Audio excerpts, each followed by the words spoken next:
What role do marketing, advertising, and strategy play in an ever-changing world? In this episode, I'm joined by an entrepreneur, a marketing maverick, and someone whose work has helped to shape marketing as we know it today.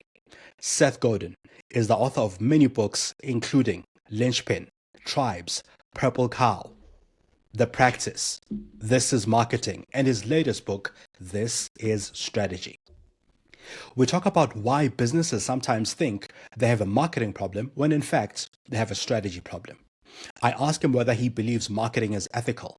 I also ask him how you, as a marketer, a brand leader, someone in a creative industry, someone who is a creator, can stop chasing your tail and actually create work that resonates, builds a community, and helps to spread your message. This is The Lead Creative. I'm your host. My name is Mongezi Mtati.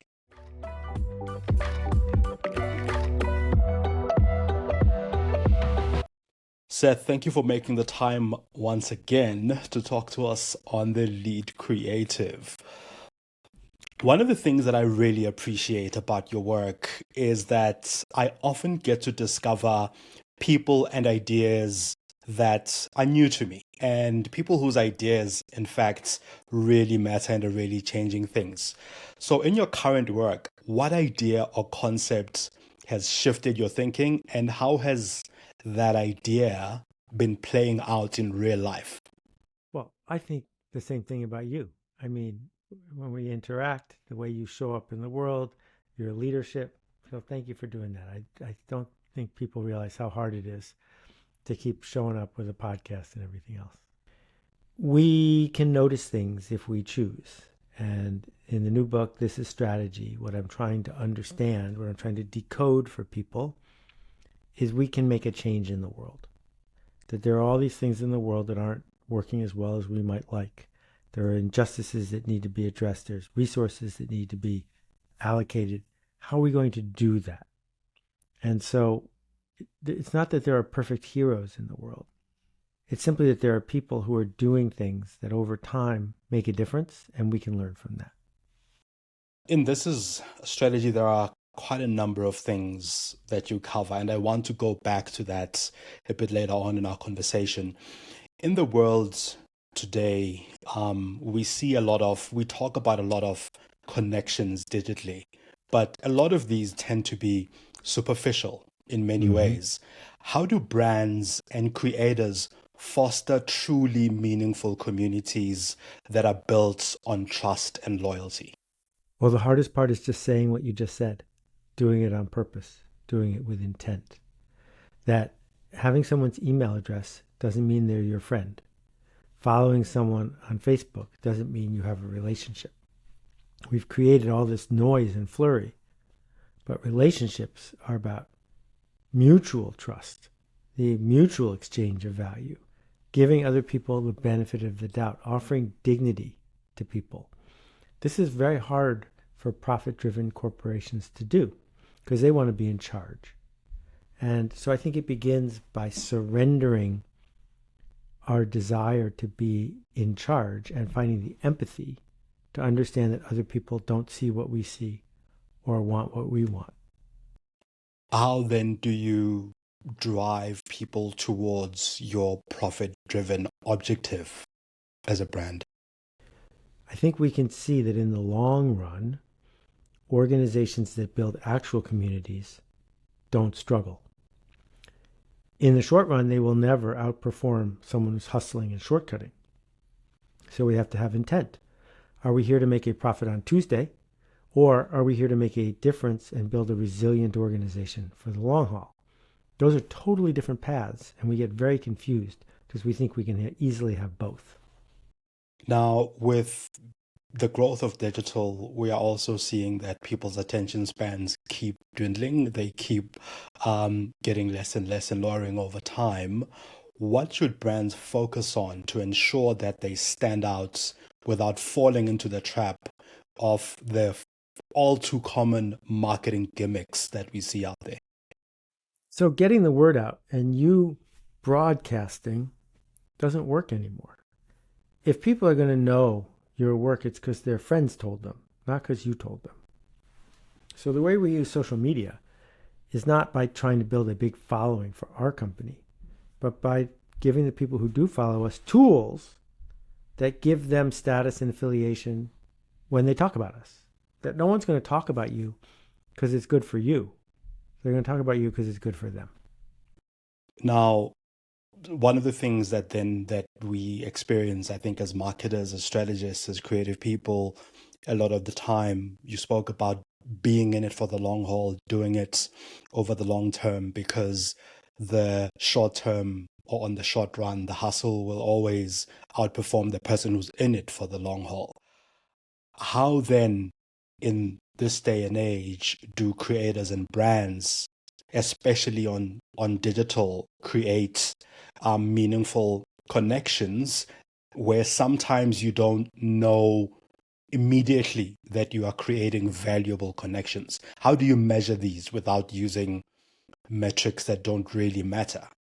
Right. You're bringing up a key point here, which is the idea of false proxies. False proxies are easy to measure, but they aren't helpful. So if I want to hire a great programmer, knowing how many words per minute she can type doesn't do me any good, because there's no correlation between words per minute and programming skill, even if it's easy to measure words per minute. So a key part of our problem is the seduction of false proxies. And, we interview people and we judge them by their charisma or the color of their skin or their height or their gender, instead of taking the extra cycles to find out if they can actually join the team that we are trying to build, right? And so getting hooked on social media's false proxies, how many followers do you have? That's a trap, because more followers does not mean you are more successful. Now, as brands are growing, changing, so are people and people's priorities. And in my view, people's priorities are shifting more towards empathy and purpose rather than the consumer culture that legacy brands of today have built, the ones we celebrate. What opportunities do you think, one, emerging challenger brands can utilize as a result of this change? And secondly, how do legacy brands lean more towards these values that humanity is about? Well, let's start with the legacy brands. Procter Gamble spent $2 billion last year on advertising. Their whole business is based on running mass market commercials to get people to go to mass market stores to buy mass market products. That's not going to disappear, but it's not going to grow. So they can't easily pivot to the kind of world you're talking about. And I think they know that. On the other hand, challenger brands, which are much leaner and smaller and more nimble, are looking at this world and saying, I don't need the biggest possible audience. I need the smallest viable audience. If I can show up for the right people in the right way, they will tell their friends. So we have to bring to the table a resilience and a nimbleness, because you can't just go buy a bunch of ads. Is there a way then, if you are a Procter & Gamble, for you to think in the smallest viable audience approach? They've been trying. I'm not sure. I don't think that it's going to be easy. And if I were on their board, I would encourage them to start a new division with none of the same people in it and just begin from scratch. Because defending your legacy will get in the way of doing the work that needs to be done. We're seeing B2B brands. It might just be on my timeline on LinkedIn, but I'm seeing B2B brands become more playful, more creative, more approachable in their approach. I mean, every now and again, you'll see a brand that was all too serious. I think one of the things you usually say is no one ever got fired for buying IBM. So you see a brand like an IBM, not them necessarily, being funnier, being more human, being more humorous in their approach to B2B marketing.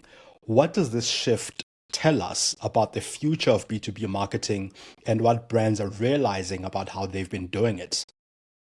Superficial ad agency humor is not the solution to the problem. if the rest of the organization stays the way it was, you're not going to have what you need. On the other hand, a smart MBA does the math and says, wow, if this customer is paying us $40 a month and they're going to stick around for 4 years, that's worth a lot. So I engaged with a company yesterday. They have something I'm interested in. I type in my email, and a human being emails me within 5 minutes, and we have a call tomorrow. That never would have happened in the old days. That the ability to address actual humans, to create the connection, not to say, how do we reduce the cost of this? How do we increase the value of this? That can lead to humor, but mostly what we want is humanity. And I think that's starting to happen. I'm definitely seeing that happening a lot more. Is it then going a step further than just listening to the market, just listening to consumers, to showing that you are actually listening in a B2B sense?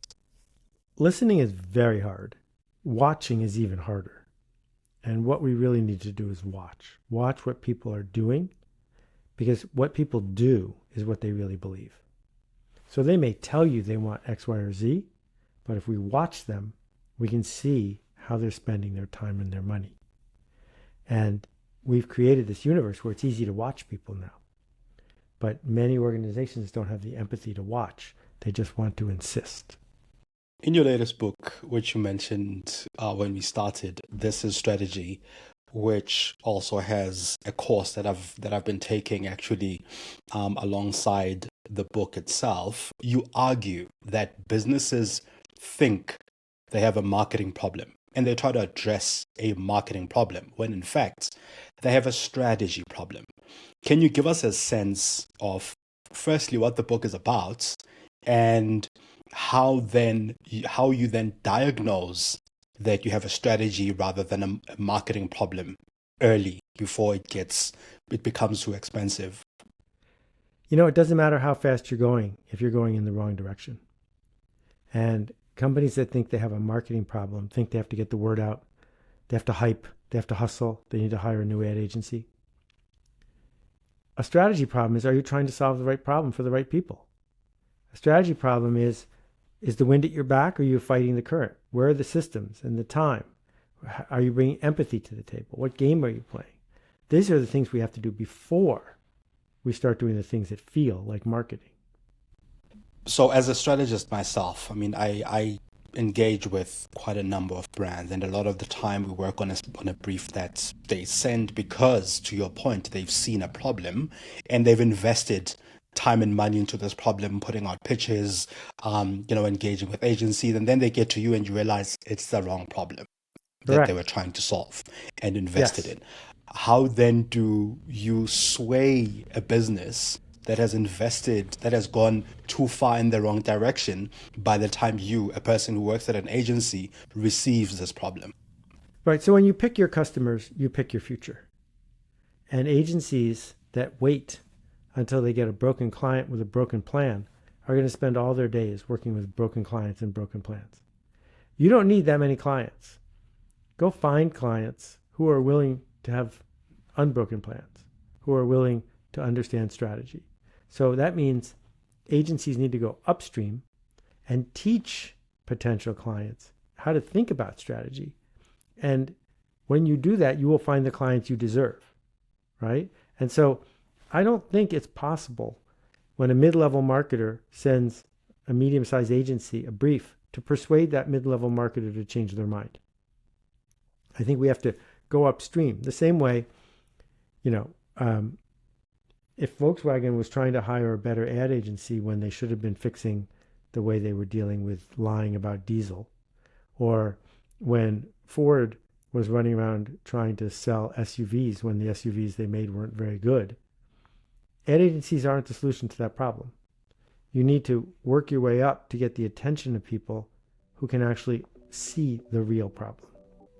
This episode is sponsored by the multi-award-winning digital marketing and customer experience agency, Roger Wilco. For all your customer experience, digital marketing, and web development needs and insights, go to rogerwilco.co.za or visit rogerwilco.co.uk. You can also download the South African CX reports or the South African Township CX reports directly from the site, free of charge.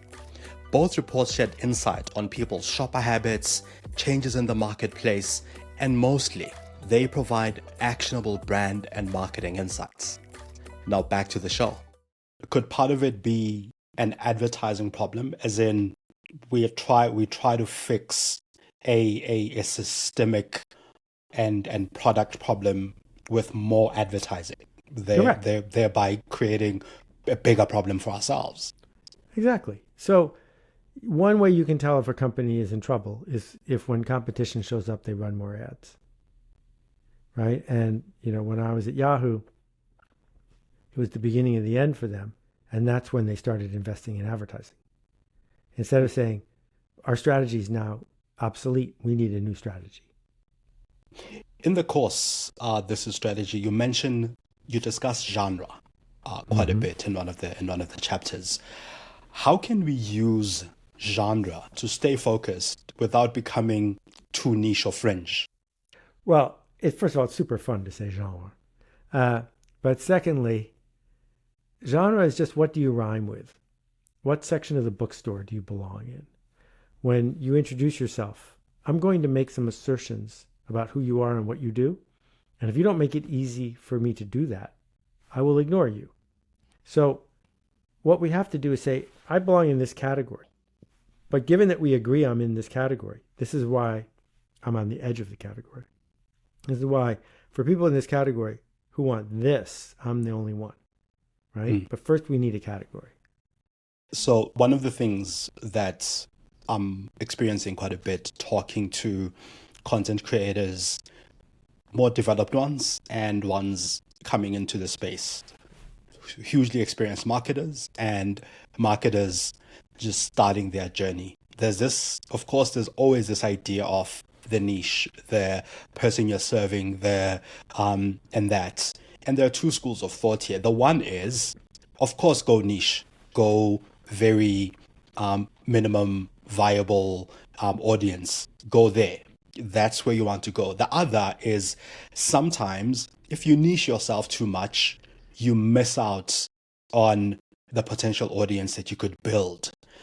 What's the way to go? Some people use the word niching down, Mongezi. I think you should say niching up. Okay. I have never met a successful organization that niched too much. That when you are very specific, you put yourself on the hook, and now people you pick better be delighted. If they're not delighted, then your product's no good. It's not that you niched too small. It's that you didn't delight anybody. And so if, a friend of mine is a juggling instructor and she has a regional niche and a focus, and when people work with her, they're thrilled. She doesn't have to worry about looking for new projects because there's a waiting list. She doesn't need that many clients. If she said, I also do fire, and I also do tightrope, and I also do unicycle, and I also do this, and I also do this, she'd be a wandering generality. What I would ask people who worry about niching too small is, how small do you need to be indispensable? How small do you need to be beloved and trusted? That's how small you should be. And just finally, other concepts that is coming out of this strategy, what are the key elements of an elegant strategy, and how can marketers balance simplicity with depth in their approach? Exactly. So an elegant strategy is simple to describe and hard to stick with. An elegant strategy has got the wind at your back. With the minimum amount of effort, you're making the maximum amount of impact. When Google arrived and threatened Yahoo, their strategy was super elegant, which is Yahoo's strategy was come to Yahoo and never leave. They have mail and kids and finance and this and this and this. And Google's strategy was come to Google and leave. That their entire model was, we want people to spend as little time as possible on our site. That's an elegant strategy because it matched the ascent of the open web. And they rode it for years until they switched their strategy again. But the point is, what makes it elegant is it feels like the wind is at your back because you see the systems and you embrace them. I'd like to explore a bit of a rapid fire round where I give you common challenges that marketers face, and you share a specific idea, a blog, or a book of yours that provides a solution to that particular problem. I'll do my best. Standing out in a crowded market. Right. So that's what Purple Cow is about. And it's not about standing out. It's about being remarkable.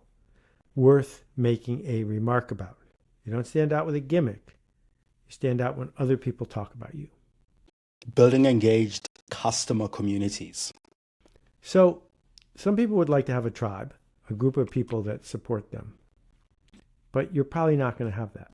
What you might find is a tribe that already exists and narrate for them, teach them, help them. That is what's possible. And that is from tribes, of course. Creating engaging B2B strategies. Well, in Unleashing the Idea Virus, I wrote about the network effect. And I think we can agree that just about every modern B2B success story has a network built in. And if you don't build a network in so it works better when I tell my colleagues, it's not going to spread. And that has also become hugely relevant once again today, where people connect a lot more with ideas rather than with the gimmicks that sometimes brands and marketers make, which to me, I think we've almost gone to one extreme and we've returned once again. And I think that extreme was when I think social media came onto the scene. It was thought that virality for virality's sake was what attracted people, whereas it was what kept people engaged in communities rather than chasing that virality. And I'm seeing today that with the emergence of TikTok, with the latest TikTok dance, with the emergence of the latest trend on X, brands are chasing that virality. Why is it that after all this time, marketers and brands are still not convinced that chasing your tail is the wrong way to do it? Because marketers are selfish, short-term narcissists who love putting on a show. That's what they signed up for. And it's inherent in the way most people approach it, which is, look at me, I'm doing something cool. So TikTok is just cocaine for those folks, because it's this dream that you're going to win the attention lottery. Someone's going to win the attention lottery, but it's probably not going to be you. And the last two rapid fire ones, being culturally relevant. Being culturally relevant. I don't even know how to help someone with that, because I think that culture is so broad. But I think what we want to do, and I write about this in This Is Marketing, is find that smallest viable audience. They have a culture. It will be obvious to you. Be relevant to them and ignore everybody else. And the last one, finding your voice as a creative person. This one's close to my heart. The book, The Practice, is all about this. You find your voice when you trust yourself. You trust yourself to speak up with things that you might be afraid of. You see the resistance and you dance with it. That there's work to be done, there are problems to be solved, and who better than you to begin the process? But you need to practice. You can't wait for perfect. You must begin. How do you know, though, when you're on the right track, Seth? Because, again, when you are building a smallest viable audience and you have niched and all of these things. So I think of people, people you've spoken to as well, like Srini Rao, Chris Do, and all these people, right? Like, they are very niche in their approach. Yet at the same time, at a global level, there are many people who kind of follow their work. But if I'm in Joburg, I want to go to a conference and almost fill a conference, like a 50-seater almost, right? Like, how then do you create those kinds of relationships, these close linked relationships with your community that you always talk about? So one of my favorite blog posts is called First 10. There are 10 people who will give you the benefit of the doubt. There are 10 people who will pay attention. Can you bring them something? that will cause them to bring one friend each next time, because now you have 20. And if you can't, you need to do better work, right? So Starbucks, when it launched, just barely worked. There were only 2 stores, and they didn't go from 2 stores to 10,000. They went from 2 stores to 3 stores. That what we're trying to do is create a red hot center of connection that wants to spread. And that's not easy, but you have to do it wrong before you can do it right. A lot of the time, one of the things that we find in terms of trying to do it right is we follow best practice. We, if put this video on YouTube, have X number of shorts, post a short at this time, and do that at that particular time. And sometimes these are things, to the point about virality earlier, these are things that have worked in the past and might not work today. And we keep chasing the best practice. How do you know when to ignore best practice and just go on your own path? Yeah, so best practice by definition is about yesterday. So you have to make assertions about tomorrow, right? And if your assertion is every day fewer and fewer people are going to buy books on paper and instead buy books digitally, embracing the best practices of books on paper isn't going to help you, right? What are your assertions? What are your assertions about what's going to change on YouTube? If nothing's going to change on YouTube, you should keep doing the best practices. If things are going to change, they need to integrate with your assertions. There is, however, a person like yourself who has always created, in a way, I would say, and I'm referring to your blog now, similarly for years, right, in terms of not following best practice, being there all the time, being there every day, whether the best practice today is long form content, short form content tomorrow. People have shorter attention spans, don't write a 1,000-word blog post. You keep at it, whether the tides change or not. So in this way, in this sense of things will change, or whether things will change or things will remain the same, if you stay on your own path, sometimes you tend to be on the right side of trends. So it depends on what your goal is. When I saw Twitter, I thought it's going to be really popular, but I don't want to be there. That's not my goal. My goal is not to have more readers. I have way fewer readers than I used to, because Google doesn't send me traffic like it used to, because I'm not on social media platforms. That's fine with me. If my goal was to have more traffic, I would have to change my content. Yeah. So you got to decide what's coherent. I absolutely don't see you doing the latest TikTok dance, because that's what.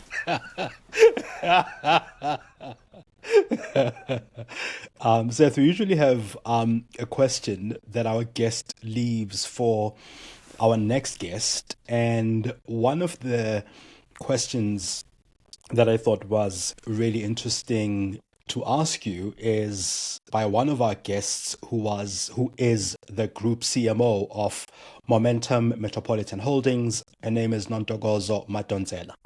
And the question she left was, is marketing ethical? Manipulation is not ethical. Manipulation is using the tools of promotion and marketing to get people to do things they regret. Marketing that is ethical involves telling a story, a true story, that resonates with people and helps them get what they want. Marketing got us the smallpox vaccine. Marketing got us clean water in that village. And marketing got us the ability to fly across the world. Manipulation isn't helpful. Manipulation is not what we ought to be focusing on. But if we can build a story that makes things better, I'm in favor. So in very many ways, marketing can be ethical. It has been in the course of humanity over time. It continues to be, but it can also be on the other side of those. Yeah. I mean, is a kitchen knife ethical? It depends. If you're cutting carrots, it is, and if you're using it to hurt somebody, it's not. Yeah. What's the one question that you'd ask our next guest about their work, their creative process, or thoughts about the industry, marketing, or life for that matter? What systems in the world do you see that most people don't? Systems in what way?